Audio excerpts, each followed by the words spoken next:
So I reviewed God of War 2018 a little while ago, and I think it was overall overrated. I didn't even bother playing this game when it came out because I just wasn't excited for it. It looked pretty much the same as the last game, but more boring. But I heard from some people that God of War Ragnarok fixed a lot of this game's issues, so I decided to try it out for myself. So let's talk about the visuals first. The visuals were pretty good in this game, just like in the last game, and the 60 FPS is nice. I don't think I've dropped frames once during my playthrough. The gameplay is overall decent, but I still have my issues with it. And this game shares a lot of the same issues as the last game. I do mostly like the areas in this game. Vanaheim was pretty, but it was nothing special. Also, the enemies weren't all that interesting in this area, but everything was nice to look at, I guess. Alfheim isn't nearly as annoying as it was in God of War 2018. It's much more aesthetically pleasing than before. There's also more of a variety of enemies to fight. I got sick of the Dark Elves pretty quickly in the last game, but in this game the Dark Elves aren't as spammy and aggressive, and the Light Elves aren't too annoying to fight either. The puzzles were also more engaging, which was the case for the whole game. I'm still not a big fan of Helheim. It's just not that interesting, just like the last game. The enemies all kind of look the same, and the aesthetic really isn't doing it for me. It's just a bunch of ice and ice zombies. There also just isn't that much content here, although I did like the boss fight here. Midgard was my favorite area in God of War 2018, but in this game, it's my least favorite. It's just a bunch of snow. Yeah, I get that it's Fimbulwinter, but the devs could have made this area a lot more interesting. It just wasn't that fun to explore in this game. Niflheim was just whatever. It's not as bad as the last game, but yeah, this place just wasn't that fun or interesting. Muspelheim is pretty much the same as the last game. It's still not that interesting. It mostly just consists of linear pathways. I'm also still not impressed by the aesthetic in this realm. Svartalfheim was pretty decent. It looked pretty, and I enjoyed the puzzles here. I think Asgard was kind of a letdown. It just looks kind of generic to me. I wanted to see more of it. I wanted to see more of the Asgardian culture, and I don't think we was given enough time to explore it in this game.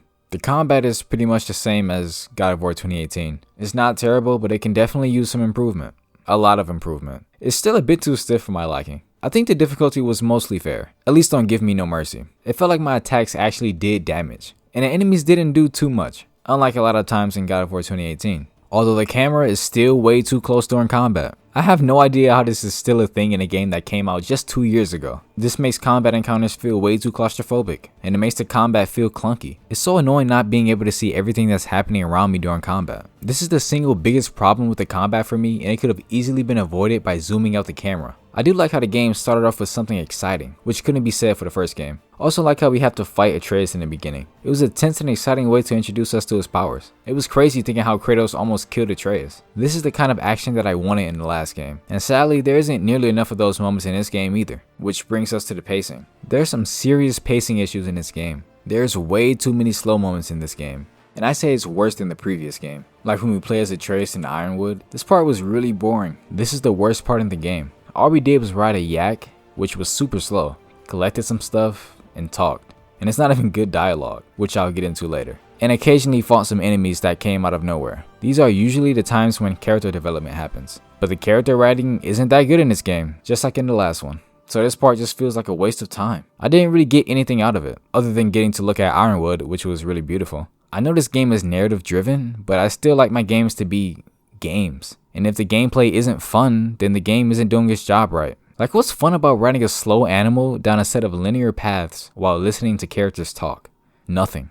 I also really wasn't impressed by the enemy design in this game. None of them really stood out to me. You can beat most of them in the same way. This makes the combat encounters feel a bit repetitive after a while. I do think that it was cool that we got to play as Atreus. This is something that I didn't think I would like. There were some funny moments during my time playing as him. I like how he tries to open the chest like Kratos and he almost breaks his hand, and he has to find another way to open it. I thought that was funny. Having the ability to play as Atreus actually gives me a reason to upgrade his gear. I think the Atreus combat wasn't that bad. It was fast and it felt fluid. I also like the ability to use arrows. This adds variety to the combat in this game and it makes it more dynamic. I think this was a good way of involving multiple playable characters in this game. I think the Spider-Man games should take notes. The RPG elements are still good. It was still fun tailoring my build to fit my certain playstyle. There's also much more tools and abilities to choose from. The weapons felt fun to use and I like their moveset and various abilities. I also like the new weapon and how it serves uses outside of combat. I like the boss fights in this game for the most part. They were mostly fun and fair to fight. I'm gonna go through a few that I thought were notable. I like the fight with Grilla. This was a fight that felt unique.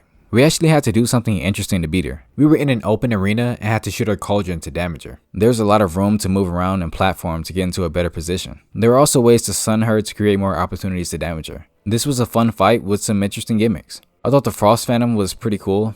I thought this fight was going to be way more annoying, but it turned out to be pretty simple to deal with. I also like Garm. This was the only positive part in Helheim for me. It was a real spectacle to fight him. I also like the chase sequence when he comes back to life. I thought that was pretty fun. I also like the fight with Heimdall. There's an interesting gimmick that I enjoyed overcoming. Once you figure out the gimmick, he really isn't too hard. Heimdall is a pretty hateable character, and it was satisfying finally putting him down. It was entertaining seeing him get more angry and hateful as the fight went on. He was finally defeated by his own ego. The Valkyries were also fun to fight, and I like how Kratos and Atreus worked together to kill the Valkyries at the end of the fight. That was a cool moment that shows how much they've grown and how they've learned to trust each other and work together. Thor was a fun fight, although I don't like how he died. I think his death should have been much more climactic. He dies by Odin stabbing him in the chest. That's it. That moment's only purpose seemed to be for shock value. Instead, it just ended up being disappointing. I think Odin was a good fight. It felt very climactic. I really love how many different moves he has. It shows how powerful and experienced he is in magic. I also like how it takes 3 of us to beat him. This again shows how powerful he is. I do think the sound effects were a little less good in this game. They weren't bad, but they just didn't sound as impactful as the last game. I think the platforming was pretty okay in this game, but it still turned out to be pretty disappointing. It's definitely better in this game than the last game, but it's still not fantastic. I still wish there was more risk in the platforming. There's still pretty much no risk involved in the platforming at all. Like when we climbed the wall in Asgard. Atreus and Skilder talk about how dangerous it is to climb the wall and jokes about Atreus dying. But it would have been cool if the gameplay actually demonstrated some of that risk. This game has a decent amount of side quests, but unfortunately, most of them aren't very memorable or unique. Sigrun's Curse was fine, I guess. The highlight of this quest is that we find out some lore about Sigrun. That was fine, but there really isn't that much depth to this side quest. I think the Freya's Peace side quest was decent. It was basically about Freya getting over her past trauma with Odin. And I think it was a good thing to have a quest devoted to this. But that's not to say that it was done particularly well. We still see no flashbacks of Freya and Odin's relationship. We're just told about it in spoken dialogue. If we would have gotten that, I think this quest would have carried a lot more weight with it. I like the Scent of Survival and the For Vanaheim side quest, mostly because it introduces me to a really cool area of Vanaheim that I wouldn't have found on my own. And there's a cool boss fight with the dragon, although I don't like the premise of this side quest, mainly because the quest involved helping this random guy that sacrificed himself in the story, and he somehow survives, which is ridiculous. And apparently it's because he rolled. Yeah, sure. But other than that, this was a fine side quest. I like the Secrets of the Sand and Songs of the Sand side quests as well. The creatures that we freed were pretty cool. The Elven Sanctum side quest was okay. I like that we didn't actually kill the boss here, because she was just trying to protect her people. I think the Broken Prison side quest was pretty run of the mill. But the one thing I did like was that we actually got to see the real Tyr, and we're pretty much assured that he's the real one. But I think it would have been really cool if you weren't actually told it was him. I think it would have been interesting to leave that ambiguous. I like the Viking funeral quest where we have a funeral for Brock. It was just a few cutscenes of our characters silently mourning a lost friend. It was simple, but it was powerful. But I think it would have been more powerful if our characters had a better developed relationship with Brock. Those were the only side quests that I felt were worth talking about. Most of them aren't very memorable. I think Valhalla was cool. I like that we can unlock new customization from it. The enemies weren't that bad, but it did get a little tedious if you happen to die a lot. The DLC is about Kratos forgiving himself for his past mistakes and accepting his role as a leader. I also liked the last cutscene. The dialogue was a bit on the nose, but the last shot of Kratos finally accepting his position and sitting on the throne was pretty cool. Now we get to the story. And this story also has a lot of issues. The dialogue still isn't great. It's still too on the nose and it's not subtle. The characters just talk way too much. And it's not even necessary most of the time. A lot of it is just pointing out obvious things that we can see happening. There's just too much talking in this game. I don't need everything told to me. Whoa, are you seeing this? That huge crane's moving this way. Hey, looks like he stopped the water flow in that trough. Hey, it looks like this machine is dropping ore into the water trough.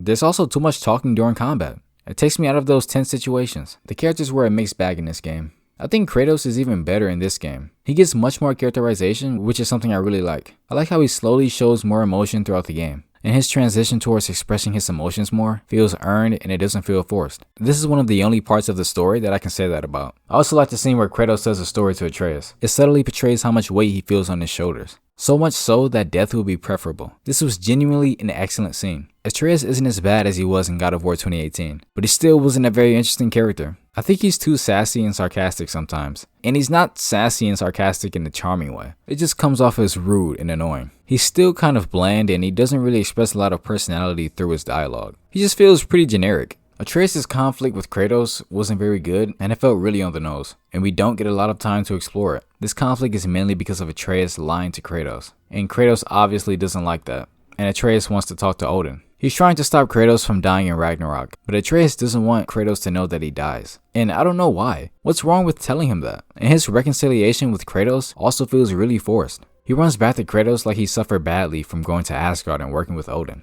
It's not like he suffered that badly after he ran away to Asgard. He was actually treated pretty well there, aside from making some mistakes and Heimdall just being an asshole the whole time. I think Atreus should have suffered way more in Asgard so that when he comes back home to Kratos, it would have been a lot more powerful and hold a lot more emotional weight with it. I don't think this narrative was given enough time to be fleshed out. I criticized God of War 2018 for not showing us enough of Faye and Kratos' relationship, but this game has improved upon that aspect. We get much more time devoted to fleshing out their relationship, which I really appreciated. Their dialogue actually isn't that bad. Their interactions help flesh out Kratos' character more, and it shows us more about who Faye is. To be fair, she's not that interesting, but I am glad that we got to see more of her. She's definitely not a bad character. I also like Odin. He has a lot of personality. He's sassy and kind of rude, but not in an overly annoying way. You can tell that he thinks he's above everybody. It was fun watching him interact with the other characters. I do have quite a few problems with Thor. I don't like Thor's design. This is one of the main reasons why I wasn't super hyped about this game when it came out. He has way too much body fat and not enough muscle mass. His voice actor also isn't that good. He doesn't look or sound that intimidating, and I can't really take him seriously at all. He looks like some fat guy that you would see at Burger King. Thor isn't supposed to look like this. Yeah, Thor loves to eat and drink, but it's never stated that he was a fat guy. Thor was a warrior, not the average American. He should have definitely been leaner and had more muscle. His physique is not one of a warrior. This makes Thor seem really lame to me. Thor's narrative also isn't handled well, just like most things in this story. He's basically a depressed drunk who wants his dad's approval, but Odin doesn't really give a shit about him. And his daughter and wife thinks he's a complete loser, which he is. And there's no real character development here. I guess there's some character development when he decided to stop fighting Kratos, but then Odin kills him. We don't even get a chance to see him grow and potentially fix some of his problems. This is it. No more Thor. He doesn't better himself for his daughter, and he doesn't solve his conflict with his dad. He just dies before any of that stuff could happen. This just feels like a waste to me. Disappointing. I also don't like Thrud very much. She's kind of annoying and her dialogue is pretty bad. The interactions between her and Atreus aren't that good either. The dialogue between them is on the nose and they don't have any chemistry with each other. She's egotistical and kind of rude, but not in a likable way. She's also training to become a Valkyrie, but she has more body fat than I would expect from someone who's training intensely to become a Valkyrie. This seems kind of strange. Overall, she's just another boring, strong female character without that much depth. I don't care about Thor's relationship with his family, because we barely see it. Their conflict and dialogue isn't subtle, and it's again, super on the nose. That seems to be a running theme in this game. All they do is talk about things that they've done in the past, and we're expected to care. Thor also has this really bad moment, and he has a last minute turn against Atreus after Sif convinces him to do so. Keep in mind, before this, Thor and Atreus were kind of getting along. And then Sif bitches about Atreus and Kratos, and Thor suddenly wants to kill Atreus. This feels really forced and stupid. Angrboda is another boring character. She seems mostly useless. Aside from introducing us to the soul marble things, she doesn't really play an important role in the story. She's not even an interesting character. Her dialogue was kinda cringy.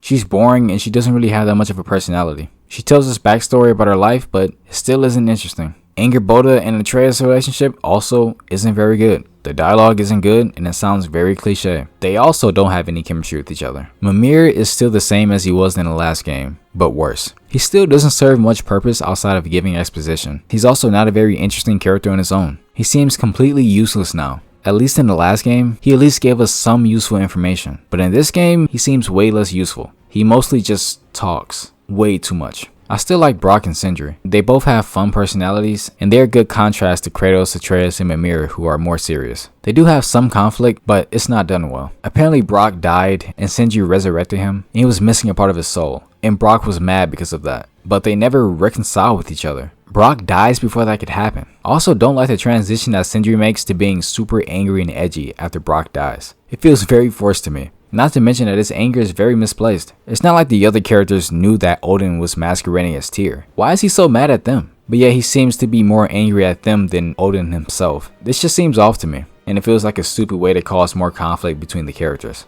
I don't really care about Freya or her narrative in this game. She almost kills Kratos, but then she all of a sudden changes her mind and decides she needs his help, because she suddenly wants to break the spell that Odin put on her. But she also says that she might kill him later. This is so contrived that it's almost comical. Freya is just mean now. Her final fight with Kratos was underwhelming as well. I feel like her fight with Kratos should have been much more dramatic. They should have fought almost to death before coming to some sort of compromise. Her character still isn't fleshed out that well. She mostly just talks about her past and passing dialogue. None of the supposedly emotional scenes were emotional because I just didn't know this character enough. We barely see Freya and Balder's relationship, and Kratos and Freya's relationship isn't fleshed out well either. But I don't feel much emotion when Freya is finally free and when she forgives Kratos. And after this happens, she turns from a mean lady into a nice lady again. Freya's arc just isn't that powerful or satisfying to watch because it feels rushed and there's not enough time devoted to it. I also don't think her narrative with Odin was that good either. She has this seething hatred for Odin, but we don't see any of their past conflict. We're just told about it. I don't feel any of her same hatred for Odin. We should have seen flashbacks of Odin mistreating Freya so that we hated Odin more and we would have more sympathy for Freya.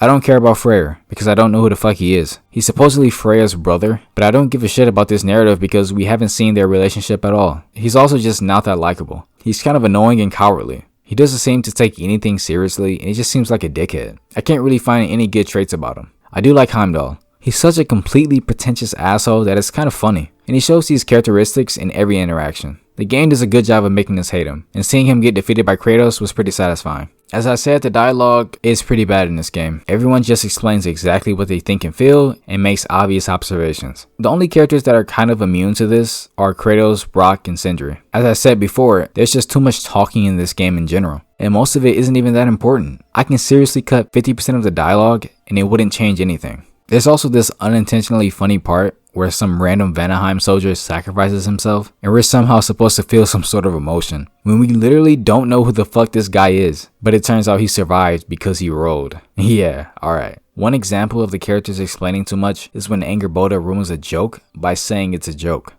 Are there any animals you can turn into? Not yet. But for you, that might be a god thing and not a giant thing. Oh, Thanks for rubbing it in, though. sorry. Joking.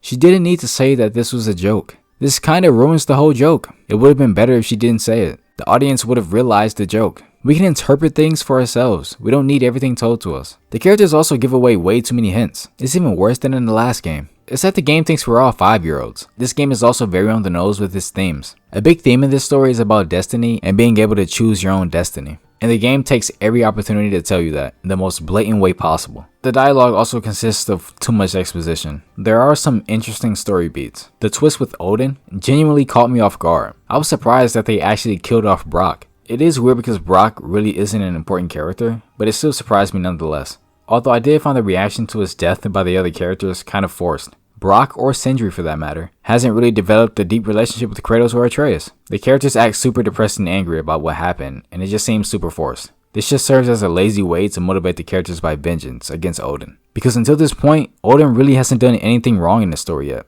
I honestly don't know why the realms unite against Odin. We know next to nothing about the other realms or their problems with Odin. Does the horn magically make all the realms unite? Why do they unite with each other? Do these realms even get along? I did like the ending battles. It felt chaotic and climactic. It felt like war, although I did wish this part wasn't so linear. I also wish the chaos affected the gameplay more. I think the ending was pretty okay. It was nice seeing Kratos let go of Atreus and letting him go on his own adventure, showing how much he's grown and how Kratos has grown to trust him to finally be on his own. So yeah, that pretty much sums up the story. It's a solid 6 out of 10, just like the last game. So yeah, I think this game was pretty overrated, just like God of War 2018. It shared a lot of the same flaws as the previous game. The gameplay was pretty much the same. It's definitely the best part of the game, but it's still not great. There were slight improvements upon the story. But again, it's overall not that great, and it still has a lot of issues with it. Overall, this game gets a 6 out of 10, just like God of War 2018. Anyways, thanks for watching, like and subscribe if you want, Patreon in the description if you want to support, and bye.